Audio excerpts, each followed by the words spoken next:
भारत के खिलाफ अमर्यादित व्यवहार की वजह से मालदीव की राजनीति में खींचतान देखने को मिल रही है। इस बीच मालदीव की दो मुख्य विपक्षी पार्टियों ने राष्ट्रपति मोहम्मद मोइजू के संसद में संबोधन में शामिल न होने का ऐलान कर दिया है। मालदीव की मीडिया रिपोर्ट्स ने विपक्ष के फैसले की पुष्टि की है।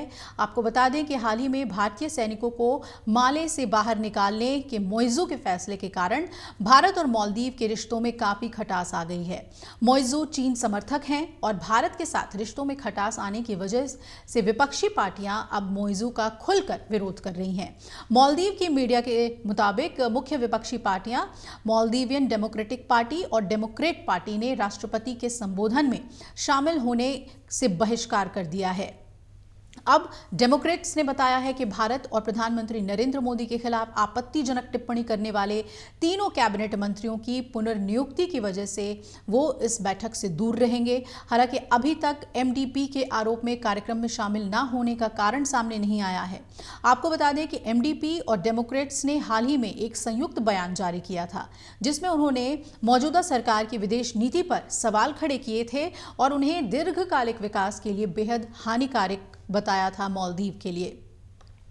अब विपक्ष ने जोर दिया है कि मालदीव की स्थिरता और सुरक्षा के लिए हिंद महासागर में स्थिरता और सुरक्षा बेहद महत्वपूर्ण है। रिपोर्ट्स ये भी बता रहे हैं कि मालदीव के राष्ट्रपति मोहम्मद मोइजू आज सुबह 9 बजे संसद को संबोधित करेंगे और मालदीवियन संविधान के मुताबिक मालदीव के राष्ट्रपति साल के पहले कार्यकाल में पहले संसद सत्र को संबोधित करते हैं। इस दौरान वो देश की स्थिति की रूपरेखा, सुधार, कार्यवाही सहित अन्य आवश्यक मुद्दों पर बात करते हैं। सितंबर 2023 में मालदीव में हुए आम चुनाव के दौरान मोइजू की पार्टी ने भारतीय सैनिकों को हटाने के लिए चुनाव में इंडिया आउट अभियान चलाया था। मोइजू ने चुनाव में इंडिया आउट लिखी टी-शर्ट पहनकर प्रचार किया था।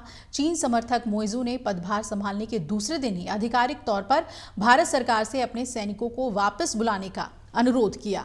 वहीं हालिया अपने चीन दौरे के बाद मालदीव के राष्ट्रपति मोहम्मद मोइजू के तेवर भारत की तरफ काफी सख्त हो गए हैं। इससे पहले उन्होंने भारत का नाम लिए बिना कहा था कि किसी देश के पास मालदीव को धमकाने का अधिकार नहीं है। आपको बता दें कि मालदीव और भारत ने शुक्रवार को नई दिल्ली में एक उच्च स्तरीय कोर ग्रुप की मीटिंग की है और इस मीटिंग में मालदीव से भारतीय सैन्य कर्मियों की वापसी मुख्य मुद्दा रहा। मीटिंग के बाद भारत और मालदीव की ओर से जारी बयान अलग अलग दिखे। भारतीय विदेश मंत्रालय ने एक प्रेस रिलीज में कहा कि मालदीव के लोगों को मानवीय और स्वास्थ्य सेवाएं प्रदान करने के लिए भारतीय विमानन प्लेटफॉर्म्स के निरंतर ऑपरेशन को सक्षम बनाने के लिए दोनों देश पारस्परिक रूप से जितने भी व्यवहारिक समाधान हो सकते हैं उसमें एक सेट पर सहमत हुए हैं। वहीं मालदीव ने अपने बयान में कहा कि दोनों पक्ष इस बात पर सहमत हुए हैं कि भारत 10 मार्च 2024 तक 3 विमानन प्लेटफॉर्म्स में से एक में सैन्य कर्मियों को रिप्लेस कर देगा और 10 मई 2024 तक अन्य 2 प्लेटफॉर्म्स के सैन्य कर्मियों को भी बदलने का काम पूरा कर लेगा। वहीं आपको बता दें कि कई मीडिया रिपोर्ट्स ये बता रहे हैं कि ओआरएफ थिंक टैंक के एक्सपर्ट आदित्य ने बताया कि भारत मालदीव का बयान काफ़ी अलग अलग है, लेकिन भारत का रुख रहा है कि वो काम करने का तरीका खोज लेते हैं। हालांकि ये भी कहा गया है कि अभी सैन्य कर्मियों के रिप्लेसमेंट को लेकर कोई स्पष्टता नहीं है।